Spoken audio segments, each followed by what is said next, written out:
नमस्कार, मैं श्वेता। बिहारी न्यूज में आपका स्वागत है। खबरों की ओर बढ़ने से पहले एक नजर डालते हैं आज की सुर्खियों पर। बिहार में सड़क सुरक्षा को लेकर के कड़ा कदम। 27 जिलों में खुलेंगे नए एटीएस केंद्र। अब केवल फिट वाहन ही चलेंगे सड़कों पर।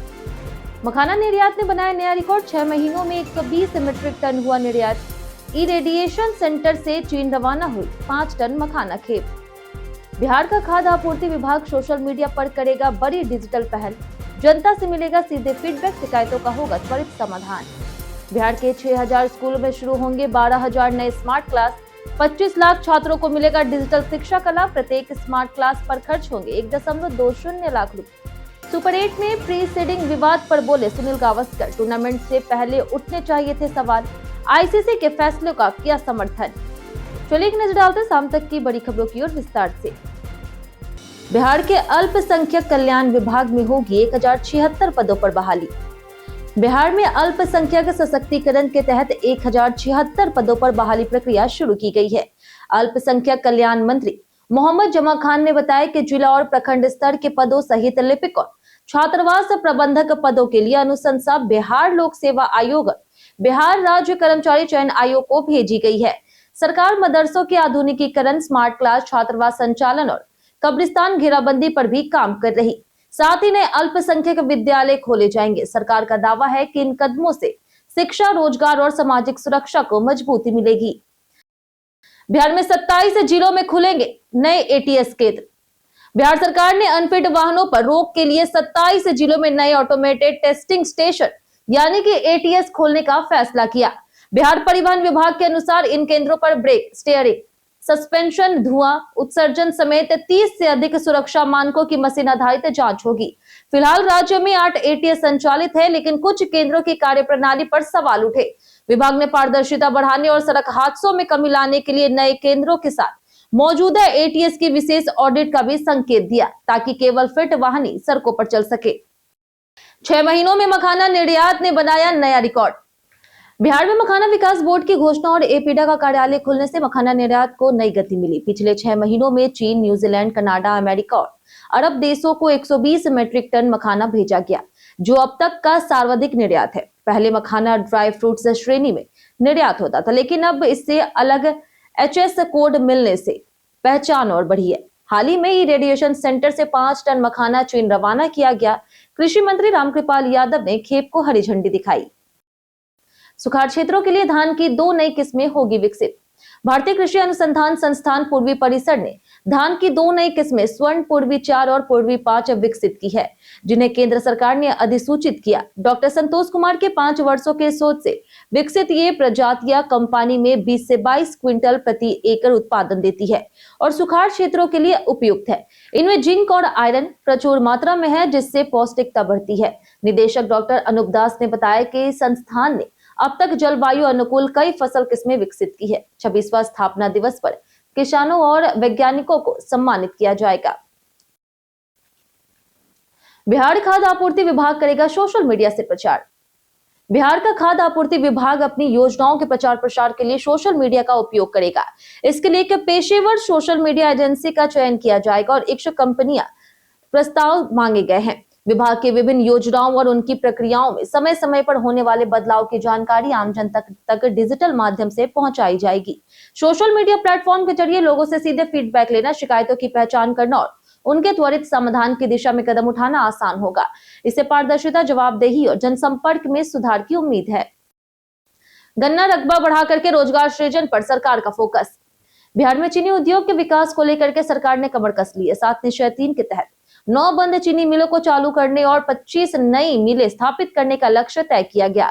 इसके लिए गन्ने की खेती का रकबा करीब 1.25 लाख हेक्टेयर बढ़ाने की तैयारी है, ताकि मिलों को पर्याप्त कच्चा माल मिल सके। बिहार गन्ना उद्योग विभाग ने संबंधित जिलों से कार्य योजना मांगी है और भूमि चयन प्रक्रिया तेज कर दी गई है। सरकार का उद्देश्य उद्योग विस्तार के साथ बड़े पैमाने पर रोजगार सृजन करना है। बिहार के 6000 स्कूलों में शुरू होंगे 12000 स्मार्ट क्लास। बिहार के 6000 उच्च और उच्चतर माध्यमिक विद्यालयों में 12000 नए स्मार्ट क्लास 2026-27 सत्र शुरू होंगे, जिससे 25 लाख से अधिक छात्र छात्राओं को लाभ मिलेगा। केंद्र सरकार की स्मार्ट विद्यालय योजना के तहत 60% राशि केंद्र और 40% राज्य सरकार को दे दी गई है। प्रत्येक स्मार्ट क्लास पर 1.20 लाख रुपए खर्च होंगे, जिसमें 55 इंच टीवी, बैटरी, इन्वर्टर और स्पीकर लगाए जाएंगे। कक्षा 9 से लेकर के 12 तक के डिजिटल सामग्री उपलब्ध कराई जाएगी और शिक्षकों को प्रशिक्षण दिया जाएगा।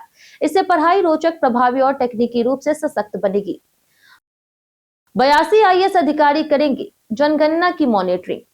बिहार में जनगणना की तैयारी अंतिम चरण में है। 18 अप्रैल से स्वगणना, 31 मई से मकान गणना शुरू होगी। इस बार जनगणना पूरी तरह से डिजिटल मोड में होगी, जिसमें कर्मी टैबलेट से डाटा एंट्री करेंगे। जियो फेसिंग टेक्निक के जरिए प्रत्येक कर्मी को निर्धारित क्षेत्र आवंटित होगा और सीमा पार करते ही टैबलेट पर अलर्ट मिलेगा, जिससे भटकाव रुकेगा। भारत के महारजिस्ट्रार ने 82 IAS अधिकारियों का चयन मॉनिटरिंग के लिए किया है। ये अधिकारी प्रशिक्षण लेकर मास्टर ट्रेनर की भूमिका निभाएंगे और 6 विभागों के समन्वय से जनगणना कार्य संपन्न कराएंगे। 28 फरवरी को ही होगा पटना विश्वविद्यालय छात्र संघ चुनाव।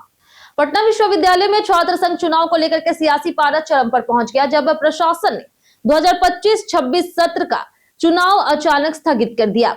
निर्णय के खिलाफ विभिन्न छात्र संगठनों के सैकड़ों कार्यकर्ता मुख्यालय पहुंच गए और जमकर हंगामा किया। बढ़ते दबाव के बीच प्रशासन को कुछ ही घंटों में अपना फैसला वापस लेना पड़ा। छात्र कल्याण संघाध्यक्ष ने लिखित आश्वासन दिया है कि 28 फरवरी को ही मतदान होगा। कुलपति के निर्देश पर चुनाव तय तिथि पर कराने की घोषणा की गई। अब 28 फरवरी को ही मतदान होगा। साथ ही वोट देने वालों को अतिरिक्त उपस्थिति का लाभ भी मिलेगा। सिवान में न्यूक्लियर प्रोजेक्ट के भू आकलन और जल जांच जारी। बिहार में राज्य का पहला न्यूक्लियर पावर प्लांट नवादा के रजौली में करीब 20,000 करोड़ रुपए की लागत से स्थापित किया जाएगा। मांगा के सुबगंज और भीतिया इलाके भी तकनीकी रूप से उपयुक्त पाए गए हैं। फर्स्ट फेज सर्वे पूरा हो चुका है, जबकि सिवान में भू आकलन और जल स्रोत जांच जारी है। साथ ही लखीसराय में सोलर पावर प्लांट और ग्रीनकोसन पेट्रोकेमिकल की 13,000 करोड़ रुपए की पंप स्टोरेज परियोजनाएं डेवलप की जा रही। यह योजनाएं रोजगार, निवेश और स्वच्छ ऊर्जा को बढ़ावा देगा और 2070 तक जीरो कार्बन उत्सर्जन लक्ष्य में मदद करेगा। 14 नदियों के कहर से बिहार को हो रहा 3.5 हजार करोड़ का नुकसान। बिहार में 14 नदियों और 50 नलों के जल जमाव से करीब 2.57 लाख एकड़ जमीन प्रभावित है, जिससे हर साल लगभग 3.5 हजार करोड़ रुपए का नुकसान हो रहा है। उत्तर बिहार के कई गन्ना उत्पादक क्षेत्रों में 42% खेती ठप पड़ी है। जल संसाधन विभाग बिहार और बिहार गन्ना उद्योग विभाग ने संयुक्त समीक्षा कर डूब क्षेत्र को जल जमाव मुक्त करने की कार्य योजना बनाने का निर्णय लिया। तटबंध निर्माण, गाद सफाई और जल निकासी सुधार के जरिए किसानों को राहत देने की तैयारी है, ताकि बर्बाद जमीन फिर उपजाऊ बन सके। ग्राम कचहरी को 40 धाराओं में मिला सुनवाई का अधिकार। ग्रामीण क्षेत्रों में न्याय व्यवस्था को मजबूत करते हुए ग्राम कचहरी को अब भारतीय न्याय संहिता की 24 संज्ञेय और 16 असंज्ञेय समेत कुल 40 धाराओं से जुड़े मामलों की सुनवाई का अधिकार मिला। इससे छोटे आपराधिक और दीवानी विवादों का निपटारा गांव स्तर पर भी संभव होगा। पंचायती राज विभाग ने स्पष्ट किया है कि संबंधित मामलों के दस्तावेज थाने को ग्राम कचहरी को उपलब्ध कराने होंगे।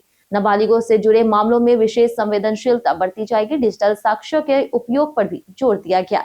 इस पहल से ग्रामीणों को त्वरित, सुलभ और स्थानीय स्तर पर न्याय मिल सकेगा। 30 मार्च तक ट्रेनों में कंफर्म सीटें हुई फुल। होली के मौके पर बिहार लौटने वालों की भारी भीड़ के कारण ट्रेनों में कंफर्म टिकट मिलना मुश्किल हो गया। सीमांचल, ब्रह्मपुत्र, संपूर्ण क्रांति, विक्रमशिला, नॉर्थ ईस्ट और डिब्रूगढ़ राजधानी समेत कई प्रमुख ट्रेनों में 5 से 15 मार्च तक सीटें फुल है, जबकि 4 से 30 मार्च तक एसी और स्लीपर में लंबी वेटिंग चल रही। यात्रियों के पास स्पेशल ट्रेनों का विकल्प बचा है। बढ़ती भीड़ को देखते हुए सरकार ने मुजफ्फरपुर, छपरा, दरभंगा और मोतिहारी रूट पर बसों के अतिरिक्त फेरे बढ़ाने का फैसला किया। हालांकि लंबी दूरी वाले रूटों पर यह संभव नहीं है। पटना में बोलेरो पिकअप से 195 लीटर अवैध शराब जब्त। पटना जिले के पालीगंज अनुमंडल के इंदिरा नगर में मद्य निषेध विभाग ने बड़ी कार्रवाई करते हुए बोलेरो पिकअप से 195 लीटर अवैध शराब जब्त की है। मद्य निषेध अधीक्षक अभय मिश्रा को गुप्त सूचना मिलने पर उनके नेतृत्व में छापेमारी टीम गठित की गई। अवर निरीक्षक दीपक कुमार सिन्हा की मौजूदगी में वाहन को घेरकर तलाशी ली गई, जिसमें भारी मात्रा में शराब बरामद हुई। मौके पर ही वाहन जब्त कर आरोपी गणेश कुमार को गिरफ्तार किया गया। आरोपी के खिलाफ मद्य निषेध अधिनियम के तहत प्राथमिकी दर्ज, आगे की कानूनी कार्रवाई शुरू कर दी गई है। सुपर 8 विवाद पर बोले सुनील गावस्कर, फैसले का किया बचाव। इंटरनेशनल क्रिकेट काउंसिल द्वारा T20 वर्ल्ड कप 2026 के सुपर 8 में प्री सीडिंग पर विवाद बढ़ गया। आलोचकों का कहना है कि ग्रुप चरण की 4 टेबल टॉपर टीमें एक ही ग्रुप में डाल दी गई, जिससे 2 मौजूद टीमों का बाहर होना तय है। इस पर पूर्व भारतीय कप्तान सुनील गावस्कर ने कहा कि सवाल टूर्नामेंट शुरू होने से पहले उठाने चाहिए थे। उन्होंने 2 देशों में आयोजन, अंतर्राष्ट्रीय यात्रा, होटल बुकिंग और लॉजिस्टिक कारणों को प्रीसीडिंग की संभावित वजह बताया था और आईसीसी के फैसले का समर्थन किया। बीते दिन हमारे द्वारा पूछे गए सवाल का जवाब आप लोगों में से बहुत लोगों ने हमारे कमेंट बॉक्स सेक्शन में लिख कर दिया है। जिन्होंने हमारे द्वारा पूछे गए सवाल का जवाब दिया उनके नाम है शशि कुमार, रंजय तिवारी, राजकिशोर महतो, लक्ष्मी मेहता, रामबाबू दास, राजवेंद्र ताती, विनोद शाह, राजेश सहनी, नंदन कुमार, दीपक कुमार, अमित कुमार, मनोज कुमार, अनवर करीम खान, राकेश मिश्रा, नौशाद रजा, हरेंद्र कुमार, संजीत कुमार, रमन कुमार, राजेश कुमार, कालेश्वर कुमार, अर्जुन राम, सरोज कुमार मिश्रा, बाबूलाल मरांडी, कौशलेंद्र कुमार, पीके सिन्हा, अबोध कुमार, अमरजीत यादव और मनोज दास। इसी के साथ बढ़ते हैं आज के सवाल की ओर। आज का सवाल है, बच्चों की पढ़ाई या हुनर कौन भविष्य तय करेगा? आप अपना जवाब हमें हमारे कमेंट सेक्शन में लिखकर जरूर बताएं। आज के लिए इतना ही। बिहार की तमाम खबरों के साथ बने रहने के लिए देखते रहे बिहारी न्यूज और साथ ही अगर आप यूट्यूब चैनल पर देख रहे चैनल को सब्सक्राइब